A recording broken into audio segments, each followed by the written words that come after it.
লোভ আপনার অন্তরের আরো একটা শত্রু। দেখতে গেলে এটা একটা শব্দ, একটা সংস্কৃত শব্দ। লব ধাতু থেকে উৎপন্ন হয়েছে। এর অর্থ কিছু লাভ করা। কিছু লাভ করা অনুচিত নয়, আরো কিছু লাভ করাও অনুচিত নয়, কিন্তু সব থেকে বেশি আমিই লাভ করব। আমি আরো চাই, আরো বেশি চাই, আরো বেশি পেতে চাই। এটাই হলো লোভ। আর এই লোভ যখন গ্রাস করে তখন আপনি যা পেতে চান, সে ধনই হোক বা মানই হোক, তা অর্জন করার জন্য মানুষ যে কোনো স্তরে পৌঁছে যেতে পারে। যদি মানুষ ধন অর্জন করতে চান তাহলে তার জন্য তারা অধর্মের পথেও চলতে পারেন। যদি সম্মান অর্জন করতে চান তাহলে অন্য মানুষকে ছোটও করতে পারেন। শেষ পর্যন্ত আপনার এটা মনে হতে পারে যে যদি একটু অল্পই প্রাপ্ত করতাম কিন্তু ভালোবেসে প্রাপ্ত করতাম, এই জীবন আরো অনেক বেশি সুখী হতো।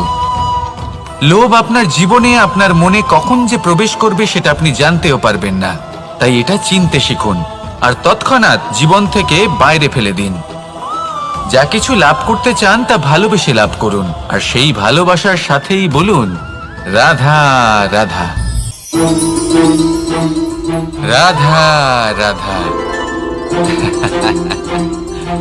আপনারা হয়তো ভাবছেন কি আশ্চর্য ব্যাপার, প্রত্যেকবার আমি কথা শেষ হওয়ার পরে রাধা রাধা বলি। এইবার আমি আগেই বলে দিলাম। কারণটা কি? কারণ সূত্রপাত হয় নিঃস্বার্থ আবেগের দ্বারা। ঠিক যেমন একজন মাতাকেই দেখে নিন। যখনই একজন মাতা সন্তানকে জন্ম দেন তখন এই সংসার ভুলে যায় যে তার জন্য এটা একটা নতুন জন্ম। কারণ একজন নারী তখন একজন মাতৃরূপে নতুন ভাবে জন্ম নেন। একজন নারী স্ত্রী ও গৃহবধূ রূপে কিছু অধিকার লাভ করে থাকেন, কিন্তু তিনি যখন মা হয়ে যান তখন তিনি শুধুই দান করতে শেখেন। নিজের সন্তানের জন্য কত কিছুই না করেন, তাকে বাৎসল্যের সাগরে ভাসিয়ে নিয়ে যান।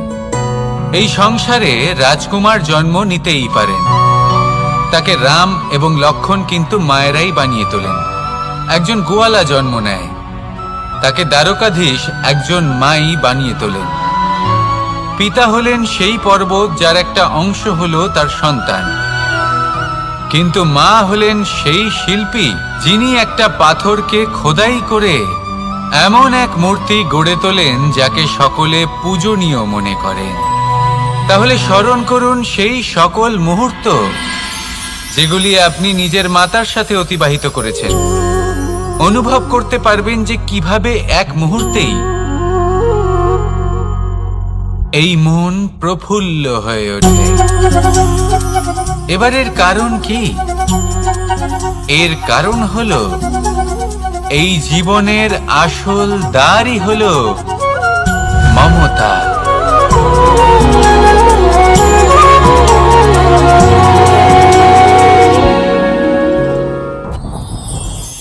যত শক্তিশালী এই মন তত শক্তিশালী এই শরীরও। সারথি শক্তিহীন হয়, দুর্বল হয়, তাহলে এই রথের কি হবে? এটা উচিত পথে চলতে পারবে না, উচিত গতিতে চলতে পারবে না, মন মতো স্থানে এটা পৌঁছতেও পারবে না। সেই জন্য মনের শক্তি অত্যন্ত প্রয়োজনীয়। এবার মনের শক্তি আমরা কোথা থেকে লাভ করি? দৃঢ়তার শক্তি থেকে। এবার এই শক্তি আমরা কিভাবে বাড়াতে পারি? আমরা প্রতিদিন কিছু নতুন স্থির করি, কিছু ছোট কিছু বড়, আর যেই আমরা নতুন কিছু পূর্ণ করি আমাদের মনের শক্তি বেড়ে যায়। আর যদি পূর্ণ না করতে পারি মনের শক্তি কমে যায়। একটা দেওয়ালের মতো ছোট ছোট ছোট ছোট শিলা আমরা একটার পর একটা স্থাপন করে একটা দেওয়াল তৈরি করি। এতগুলো পাথর যখন একত্রিত হয়ে যায় তখন এমন এক দেওয়াল তৈরি হয় যাকে ভাঙা প্রায় অসম্ভব হয়ে দাঁড়ায়। সেরকমই হয় মন এবং দৃঢ়তা। ছোট ছোট কাজ করে নিজের লক্ষ্য পূর্ণ করুন। এই লক্ষ্য যদি পূর্ণ হয় তবে মনের শক্তি বাড়বে। কিছুটা এইভাবে যে যত বড়ই বিপদ আসুক না কেন সেই বিপদ নিজে হার মেনে নেবে, কিন্তু আপনার মন ততটাই শক্তিশালী থাকবে। তাই মনের শক্তি বাড়াতে থাকুন যাতে আপনি উচিত পথে চলতে পারেন, উচিত গতিতে চলেন আর মনোবাঞ্ছিত স্থানে পৌঁছতে পারেন। তবেই এই মন প্রসন্ন হয়ে বলবে, রাধা রাধা।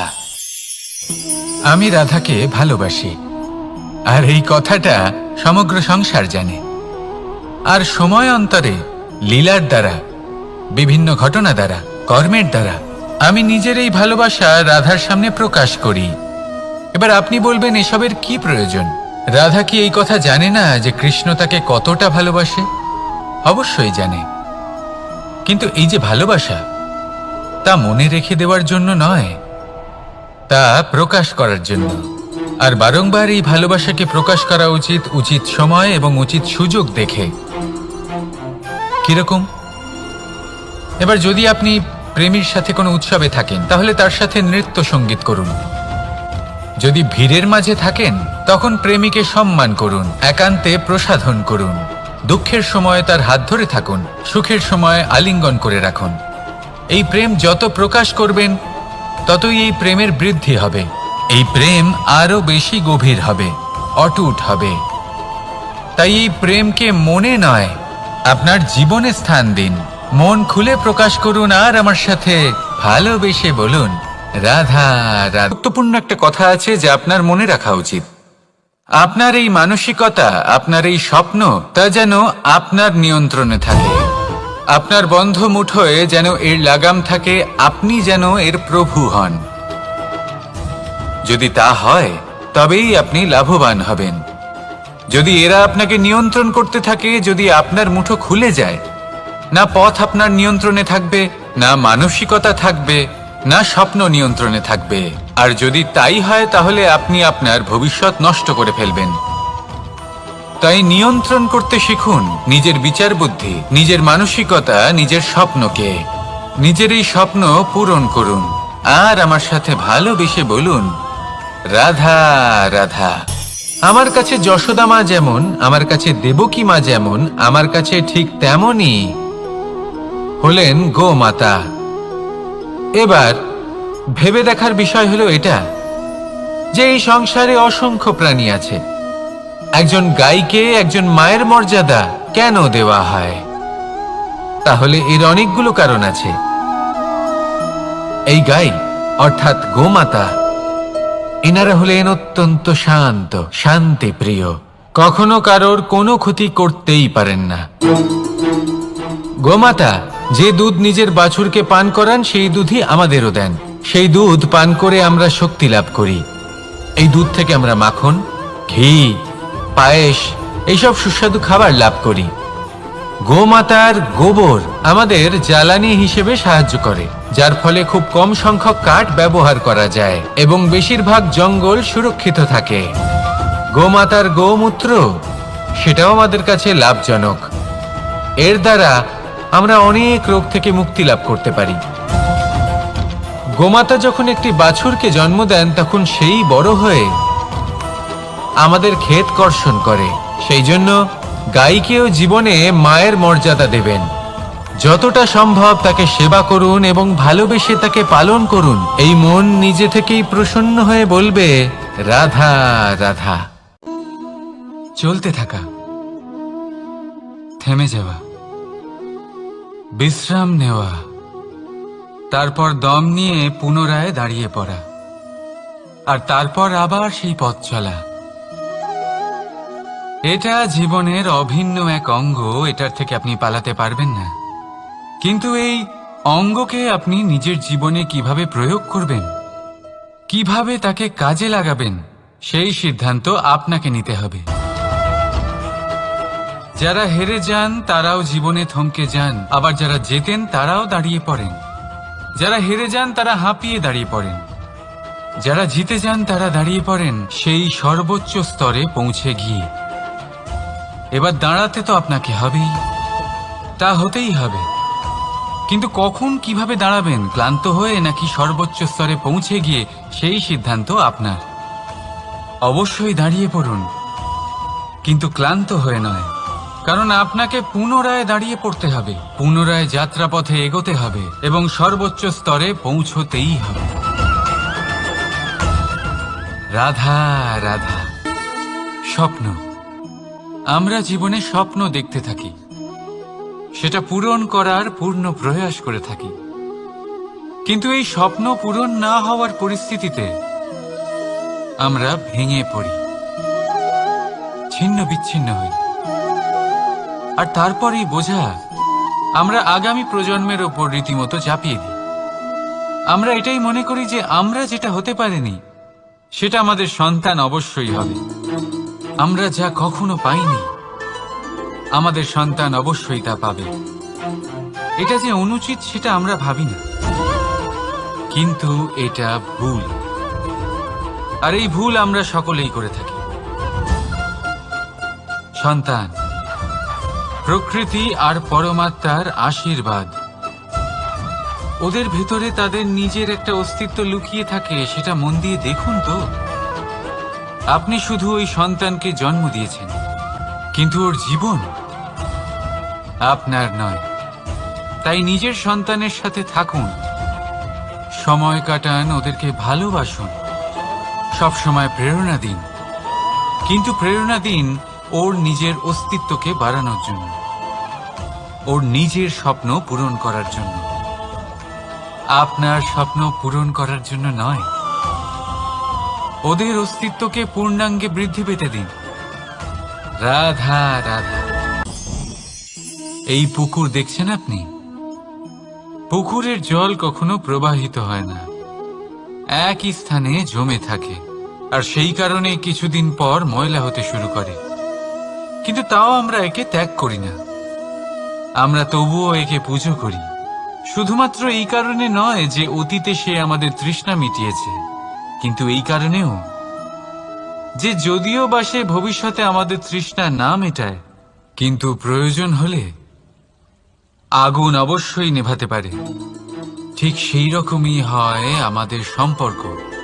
সম্পর্ক যা আমরা বহু বছর পরিশ্রম করে তৈরি করি, যে দরকার পড়লে আমাদের সহায়ক হয় কোনো না কোনোভাবে। সেই জন্য সম্মান করতে শিখুন এই সম্পর্কগুলিকে। শিখুন এই সম্পর্কগুলিকে অটুট রাখতে। কথায় কথায় এই সম্পর্কগুলিকে ভেঙে দিতে শিখবেন না। রাধা রাধা। বিষ, এই শব্দটা শুনলেই মনে অনেক কল্পনা জন্ম নেয়। আর আমাদের চারিদিক থেকে ঘিরে ধরে, তখন এই অহংকার আমাদের ছায়ার মতোই বিলুপ্ত হয়ে যায়। তাই সেই কারণে আপনার জীবনে সংকটের আগমন আপনার অহংকার নষ্ট করেই দেবে, কিন্তু তার জন্য সংকটের অপেক্ষা কেন করবেন? এই অহংকারকে বাড়তেই দেবেন না, উৎপন্ন হতেই দেবেন না। বিবেকের সুতো দিয়ে বেঁধে রাখবেন একে।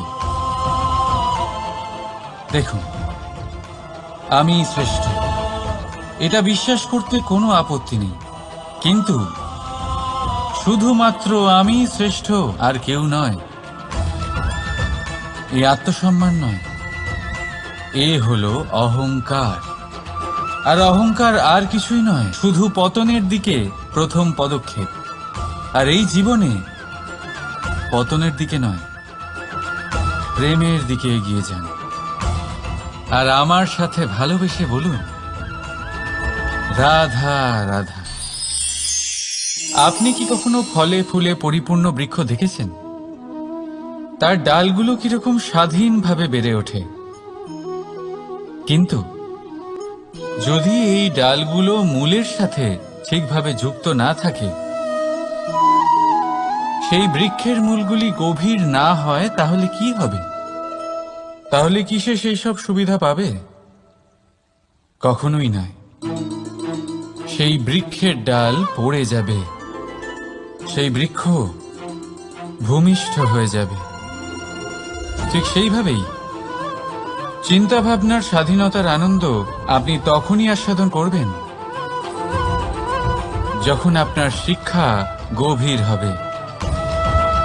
তাই স্বাধীন থাকুন দৃষ্টিভঙ্গিতে, কিন্তু যুক্ত থাকুন শিক্ষার সাথে। রাধা রাধা। সমাজ, আমরা এই সমাজে বাস করি।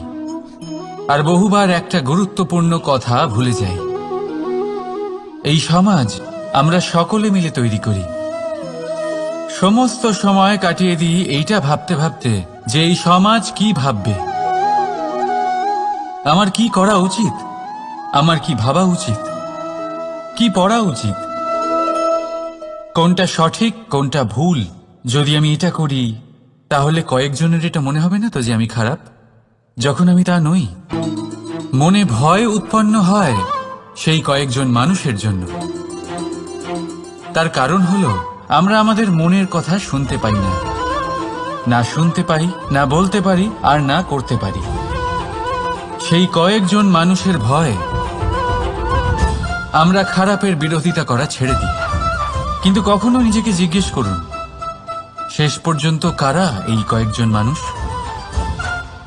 এই সংসারে প্রতিটি মানুষেরই নিজের আলাদা আলাদা ব্যক্তিত্ব আছে, আলাদা দৃষ্টিভঙ্গি আছে। তাই যদি আপনি এটা ভাবেন যে আপনি সবাইকে খুশি করতে পারবেন, তাহলে আপনি ভীষণ বড় ভুল করছেন। জীবনে কর্ম তাই করুন যাতে আপনার অন্তরাত্মা সন্তুষ্ট হয়। আর অন্তরাত্মা সন্তুষ্ট তখনই হবে যখন আপনার কর্ম শুভ হবে। তাই নিজের মনের কথা শুনে এই সংসারে শুভ কর্ম করতে থাকুন, তবেই এই সংসারের কর্মে আপনি সার্থক হবেন। রাধা রাধা। এই পাতাকে দেখুন, কত কোমল, কত শীর্ণ। যদি এর উপরে একটুও জোর খাটান বেঁকে যাবে। পাতা তো এরকমই হয়, একটু জোর খাটালেই তা বেঁকে যায় এদের নমনীয়তার জন্য। কিন্তু ওদের এই নমনীয়তার জন্য ঝড়ে বিপর্যয়ে ওরা ভেঙে পড়ার থেকে বেঁচে যায়। যদি এদের বদলে কোনো দৃঢ় বৃক্ষ হয়, তখন হাওয়ার তীব্র গতি সে সহ্য করতে পারে না, তার সম্মুখীন হতে পারে না, ভেঙে পড়ে যায় সে। ঠিক সেই রকমই হয় আমাদের সম্পর্ক। যদি এর মধ্যে সেই নমনীয়তা না থাকে, অহংকারের দৃঢ়তা থাকে, সেই সম্পর্ক নষ্ট হয়ে যায়। তাই আনুন এই নমনীয়তা আপনার সম্পর্কে, যাতে কাল যদি কোনো সমস্যা এসে দাঁড়ায় এই সম্পর্ক যেন না ভেঙে যায়। একবার ওই আকাশের দিকে তাকান, সূর্য চন্দ্রকে দেখে নত হয়ে যায়। আর আমরা তো সাধারণ মানুষ, তাই সম্পর্ক নিচু করবেন না, সম্পর্কের সামনে নত হতে শিখুন। রাধা রাধা। প্রেম, আমরা সকলে প্রেম করি, প্রেম পাওয়ার চেষ্টা করতে থাকি। আর এমনও অনেক মানুষ আছেন যারা প্রেম অর্জন করেও ফেলেন, কিন্তু সেখান থেকে শুরু হয় এক নতুন অধ্যায়ের। আচমকা দুই প্রেমীর কিছু অনুচিত বলে মনে হতে থাকে। আচমকা দুজনে নিজেদের অস্তিত্ব নিয়ে বিচলিত হতে থাকেন। এবার এমন হলে কি করা যেতে পারে? দেখুন, এই হলো হলুদ,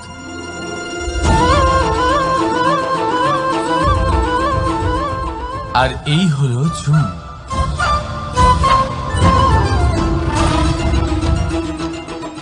এবার এটাকে দেখুন, যখন চুন আর হলুদকে একসাথে মিলিয়ে দেওয়া হলো, তখন ওরা নিজেদের রং ত্যাগ করে দিয়ে একটা নতুন রং তৈরি করল। প্রেমের রঙও কিছুটা এইভাবে অর্জন করা হয়। এখানে কোনো আমি থাকে না, শুধু আমরা হয়, শুধু একাত্ম হয়। সেই জন্য ত্যাগ করুন নিজের অস্তিত্বকে, আর মনের উত্তেজনাকে আলিঙ্গন করুন। তারপর দেখুন আপনার এই প্রেম আপনাকে কোথায় কোথায় নিয়ে যায়। রাধা রাধা। জীবনে ক্ষমা চাওয়া তাও কিছুটা সহজ, ক্ষমা করতে পারা অত্যন্ত কঠিন। ক্ষমা দুই অক্ষরের এই শব্দ হতে পারে, কিন্তু অত্যন্ত বড় এই শব্দ, অত্যন্ত গুরুত্বপূর্ণ এই শব্দ। কখনো কখনো অন্য কাউকে ক্ষমা করে দেওয়া তাও কিছুটা সহজ কাজ, কিন্তু নিজেকে ক্ষমা করতে পারা অত্যন্ত কঠিন হয়ে দাঁড়ায়। অতীতে যদি আমাদের এমন কোনো ভুল হয় যে কারণে আমরা নিজেকে ক্ষমা করতে পারি না, অনেক সময় এমন কিছু ভুল করে বসি যে বিষয় শুধু আমরাই জানি, কিন্তু আমরা নিজেকে ক্ষমাই করতে পারি না, আর আমাদের বিকাশ সেখানে স্তব্ধ হয়ে যায়। কারণ যদি আপনি ক্ষমা করতে না শেখেন, নিজেকে ক্ষমা যদি না করতে পারেন, তাহলে তা আপনার জীবনের সব থেকে বড় বাধা হয়ে দাঁড়াবে। সেই জন্য জীবনে অবশ্যই শিখুন যে কিভাবে নিজেকে ক্ষমা করতে হয়, আর শিখুন যে আগের করা ভুল আবার কি করে না করা যেতে পারে। এই মন হালকা হবে আর প্রসন্ন হয়ে বলবে, রাধা রাধা। এই সংসারে যখনই কোনো সমস্যা আসে, তখন আমরা আমাদের সব থেকে বড় সম্বলের কাছে আশ্রয় খুঁজি, তা হলো আমাদের বিশ্বাস। এবার প্রশ্ন হলো এটাই যে এই বিশ্বাস কার উপর করা যেতে পারে? পরিবারের উপর, বন্ধুর উপর, নাকি তাদের উপর বিশ্বাস করা উচিত যাদেরকে আমরা কখনো সঙ্গ দিয়েছি? দেখুন, এই সংসারে বিপদের সম্মুখীন হলে কে আপনাকে সাহায্য করবে সেটা নির্বাচন করা আপনার হাতে নেই। সেটা সেই সকল ব্যক্তির উপর নির্ভরশীল যে তারা আপনাকে সাহায্য করবে নাকি করবে না। অর্থাৎ যখনই কোনো বিপদ আসে, সর্বপ্রথম তার সম্মুখীন আমাদের নিজেকেই হতে হয়, আর তার জন্য প্রস্তুত থাকা প্রয়োজনীয়। সেই শক্তি, সেই সাহস অর্জন করা প্রয়োজনীয়। দেখুন, যখনই অন্ধকার আসে তখন সবার আগে কে আপনাকে ত্যাগ করে চলে যায়? আপনার নিজেরই ছায়া। এই অন্ধকারের সম্মুখীন হতে হয় অন্তরের প্রদীপের দ্বারা, অন্তরের আত্মা দ্বারা। তবেই আপনি অন্ধকারের ওপর জয়লাভ করতে পারবেন। সেই জন্য যে বিপদই আসুক না কেন, নিজেকে তার জন্য প্রস্তুত রাখা উচিত। সেই সাহস নিয়ে আসুন। এমন কোনো বিপদ নেই যা আপনাকে ভেঙে দিতে পারে। আসুন আমার সাথে ভালোবেসে বলুন, রাধা রাধা। মানুষ সবসময় চায় যে তার জীবনে যেন কখনো কোনো সমস্যাই না আসে। সে চায় তার জীবন যেন শুধুমাত্র শান্তি এবং সুখের দ্বারা পূর্ণ থাকে। কিন্তু এই চাহিদা অনুচিত কিছু নয়। আমরা সবাই এটাই চাই যে জীবনে সুখ থাক, শান্তি থাক। কিন্তু এই কথা সবসময় মনে রাখবেন, যে সূর্য উদিত হন সংসারকে প্রকাশমান করেন, দুপুরবেলায় সংসারকে রৌদ্র প্রদান করেন, সন্ধেবেলায় তাকেও অস্ত যেতে হয়। এবার আমাদের জীবন চক্র কিছুটা এরকমই। কোনো কিছুই চিরকাল একরকম থাকে না। কখনো এই নদীকে দেখুন, যা বয়ে চলেছে। এই নদী যা বয়ে চলেছে তার পথেও অনেক বিপদ আসে। বড় বড় পাথরের সম্মুখীন হয়ে তাকেও সামনে এগিয়ে যেতে হয়। একটি পুকুর যা চারদিক থেকে ঘেরা, তার জীবনে কিন্তু কোনো সমস্যা নেই। কিন্তু এই সংসারে পুকুরের পুজো করা হয় না, পুজো করা হয় নদীকে। মনে রাখবেন, সমস্যার ঊর্ধ্বে তিনি উঠতে পারেন যিনি সমাধি লাভ করেছেন, যিনি এই সংসারেই নেই। যিনি এই সংসারে আছেন এবং জীবিত আছেন, তার জীবনের সমস্যা হলো শ্বাসবায়ুর মতোই গুরুত্বপূর্ণ। আসুন আমার সাথে ভালোবেসে বলুন, রাধা রাধা। আজ আমি আপনাকে একটা ছোট্ট কাহিনী শোনাবো। একবার আমি, রাধা আর দাদা, আমরা তিনজনে মিলে লুকিয়ে একটা উপবনে গেলাম আম পেড়ে খেতে। অনেক পরিশ্রম করে আমরা ওখানে পৌঁছলাম, আর আমরা আশ্চর্যচকিত হয়ে গেলাম এটা দেখে যে এবার তো আম পাকেইনি। এবার দাদা কি করলেন, একটা আম পাড়লেন আর সেটা চাখলেন, আর উনি নিরাশ হয়ে পড়লেন। উনি বললেন যে এটা তো খুবই টক। তারপর রাধা একটা আম পাড়লো আর সেটা চেখে দেখলো, আর রাধা উৎসাহিত হয়ে পড়ল। আমি রাধাকে জিজ্ঞেস করলাম, কি হয়েছে, তুমি এত উৎসাহিত কেন? তখন রাধা বলল যে এবার এত বেশি টক আম হয়েছে যে এগুলো দিয়ে আমরা আচার বানাবো। তাহলে দাদা ওখান থেকে বেরিয়ে গেলেন নিরাশ হয়ে এবং খালি হাতে। রাধাও ওখান থেকে বেরিয়ে গেল কিন্তু উৎসাহিত হয়ে, আর অনেকগুলো কাঁচা আম সাথে নিয়ে। এর থেকে আমরা কি শিক্ষা পেতে পারি? যে প্রত্যেকটা স্থানে এমন কিছু রয়েছে যেখান থেকে আমরা কিছু একটা শিক্ষা লাভ করতে পারি, যা আমাদেরকে বিকাশের পথে নিয়ে যেতে পারে। এই শিক্ষা প্রত্যেক স্থানে আছে। সবকিছু আমাদের দৃষ্টিভঙ্গির উপর নির্ভর করছে। যখনই আমাদের জীবনে আমাদের সম্পর্কে কোনো সমস্যা, কোনো বিপদ আসে, তখন বেশিরভাগ মানুষ সেই বিষয় নিয়ে দুঃখী হয়ে পড়েন। আর কিছু মানুষ এমনও থাকেন যারা শেষ পর্যন্ত তার সমাধান করেন, বিপদকে পরাজিত করেন, সম্পর্কগুলিকে আবার জুড়ে দেন। যদি আপনি সুখের খোঁজ করেন তাহলে আপনি সুখ অবশ্যই পাবেন, প্রসন্নতা অবশ্যই পাবেন। যদি আপনি দুঃখ খোঁজেন তাহলে দুঃখ অবশ্যই পাবেন। এবার আপনি কি খুঁজতে চান সেই চয়ন আপনারই।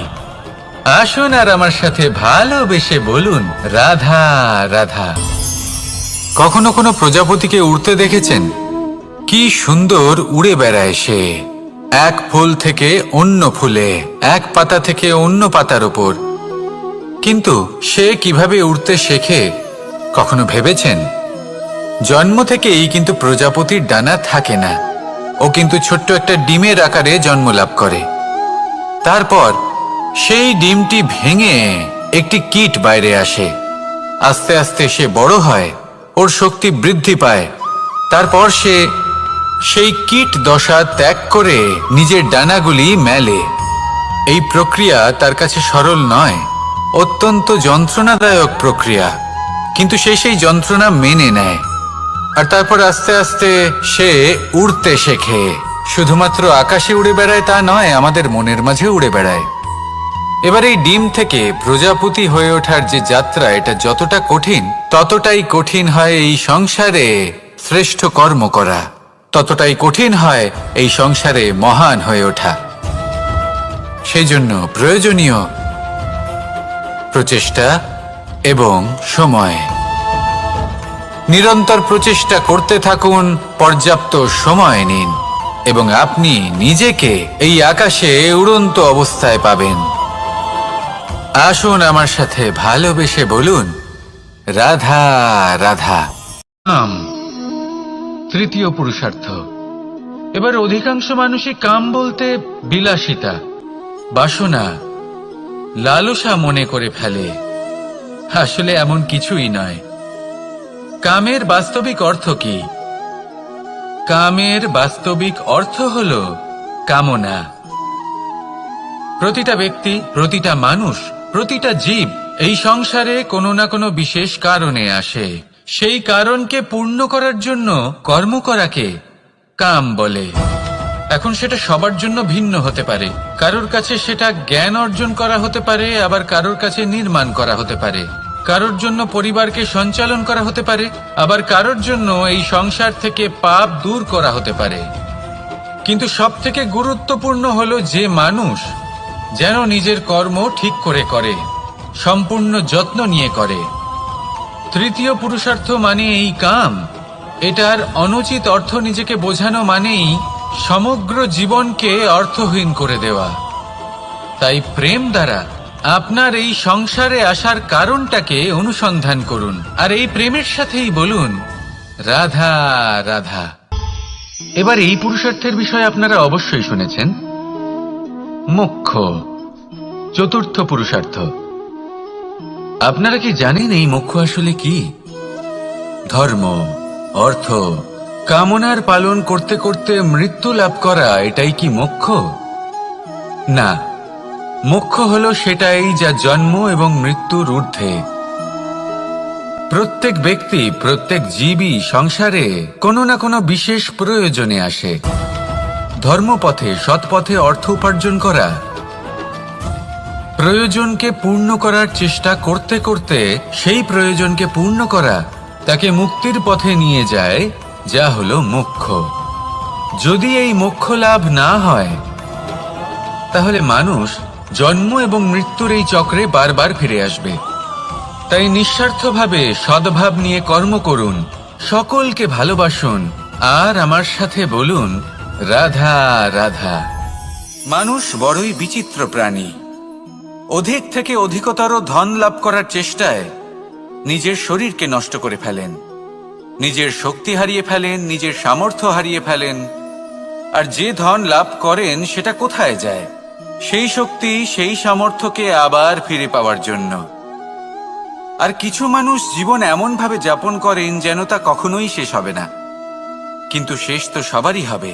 আর যখনই শেষটা কাছে চলে আসে, তখন মানুষ এটা বুঝতে পারেন যে সে জীবনকে উপভোগ করেননি। তার কারণটা কি? লালসা। এই লালসা জন্ম দেয় লোভকে, আর এই লোভ জন্ম দেয় আপনারই বিনাশকে। সেই জন্য আজ আপনার কাছে যা কিছু আছে, যেমনটা আছে, তার সাথে জীবন যাপন করুন, পূর্ণরূপে যাপন করুন। আপনার কাছে যতই ধন, শক্তি, মান থাকুক, তা সবার মধ্যে ভাগ করতে শিখুন। ভাগ করলে ভালোবাসা বাড়ে, আর এই ভালোবাসা দ্বারা জীবন আরো সুখময় হয়ে ওঠে। তাহলে আসুন আর আমার সাথে ভালোবেসে বলুন, রাধা রাধা। মন। জীবনে যখনই কোনো বস্তু বা সুখ স্বাচ্ছন্দ্য অধিক মাত্রায় আপনার কাছে চলে আসে, তখন নিজেকে শ্রেষ্ঠ মনে করার একটা প্রবণতা দেখা যায়, যা হয় আত্মবিশ্বাসে পরিণত হয়, নয়তো অহংকারে। এবার আত্মবিশ্বাস আর অহংকারের মধ্যে অনেক বড় পার্থক্য রয়েছে।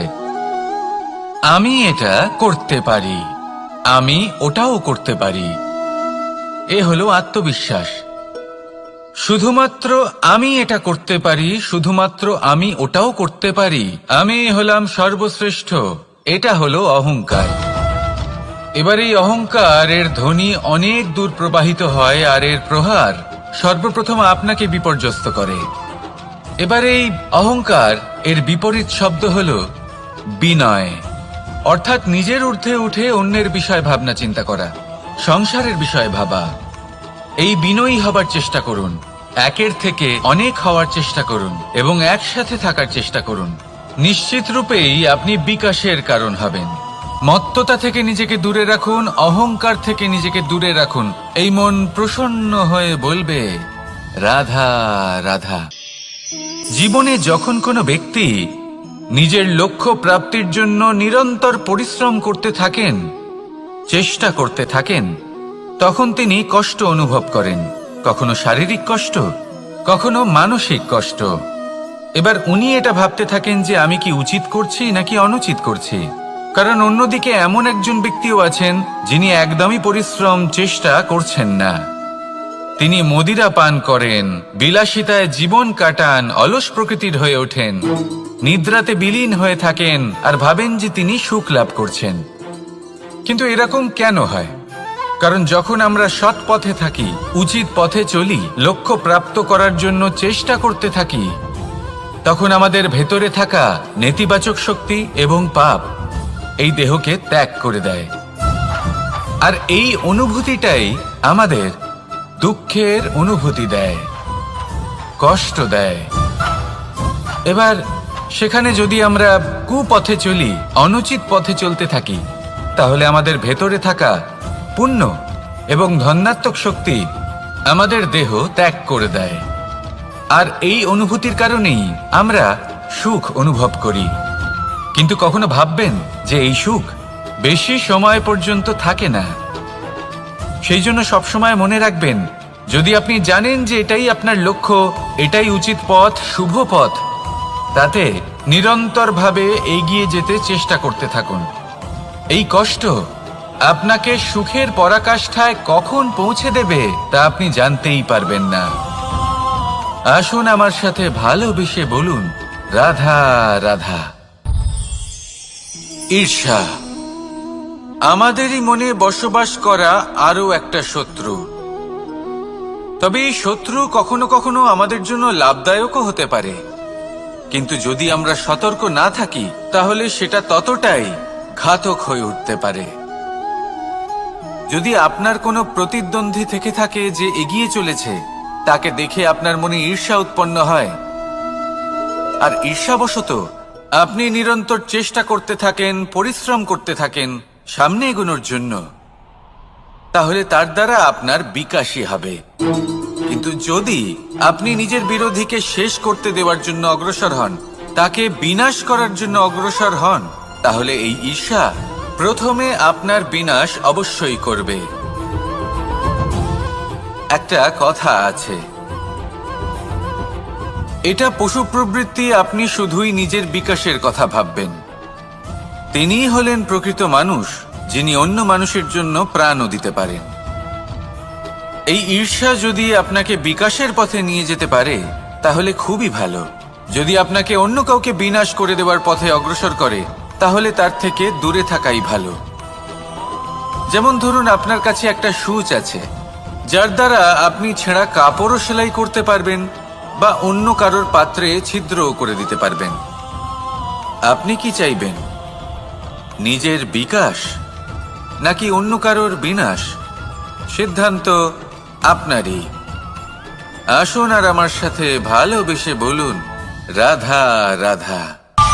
বিষ এবং অমৃত, এর ভিত্তিতেই সংসার চক্র চলতে থাকে। যখন সমুদ্র মন্থন হয়েছিল তখন এই দুই প্রাপ্ত হয়েছিল। প্রথমে বিষ পাওয়া গেল, তারপর অমৃত। জীবন মন্থন করলেও এগুলো লাভ করা যায়। এবার এই যে বিষ, তা হলো অমৃতের থেকে অনেক বেশি শক্তিশালী এবং সেই জন্যই অনেক বেশি ঘাতকও। এবার বোঝার চেষ্টা করি এই বিষ আসলে কি। যে কোনো বস্তু বা কোনো ভাব যদি মাত্রার থেকে বেশি পরিমাণে আপনার কাছে থাকে, প্রয়োজনের থেকে বেশি আপনার কাছে থাকে, তাহলে সেটা আপনার কাছে বিষ সমান হতে পারে। তা সে ধন হোক, শক্তি হোক, সম্মান হোক, ইত্যাদি ইত্যাদি। যদি আপনার কাছে এমন কিছু থেকে থাকে যা মাত্রার থেকে বেশি পরিমাণে আপনার কাছে আছে, তাহলে তাকে ভাগ করতে শিখুন। যদি আপনি ভাগ করতে শিখে যান তাহলে এই বিষই আপনার জন্য অমৃতে পরিণত হবে, আর তাদের কাছেও অমৃত সমান হয়ে উঠবে যাদের এই সাহায্যের প্রয়োজন। তাহলে ভাগ করে নিতে শিখুন আর আমার সাথে ভালোবেসে বলুন, রাধা রাধা।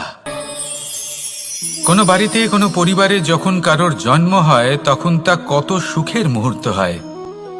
সেই ছোট্ট সন্তান যখন কিছুটা বড় হয়, সে হাঁটার চেষ্টা করে, আর সেই প্রক্রিয়াতেও খুব বড় একটা শিক্ষা লুকিয়ে রয়েছে, ঠেলে দেওয়া।